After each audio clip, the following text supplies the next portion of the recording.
La Banque des États de l'Afrique centrale, BEAC, a indiqué que les établissements de crédit camerounais ont mis en place des nouveaux prêts s'élevant à plus de 4,6 milliards de francs CFA entre le 1er janvier et le 19 décembre 2019. Au premier semestre de l'année 2019, les montants cumulés en guise de crédit ont atteint 2 532,95 milliards pour 522 946 dossiers traités.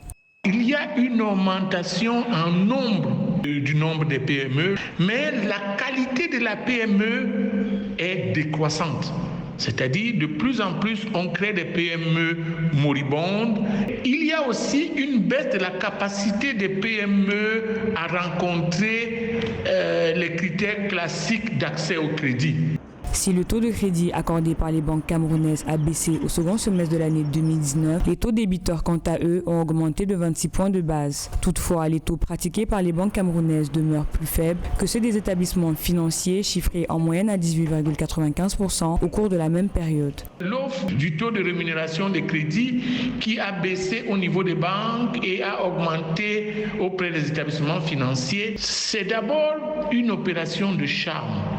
Les établissements financiers qui sont majoritairement les sociétés de microfinance font une opération de charme d'attraction aux usagers, aux PME et aux clients pour espérer faire plus de l'argent par la loi des grands nombres. Les coûts d'exploitation ne sont pas les mêmes et les entreprises de microfinance sont capables d'offrir des rémunérations beaucoup plus avantageuses que les banques.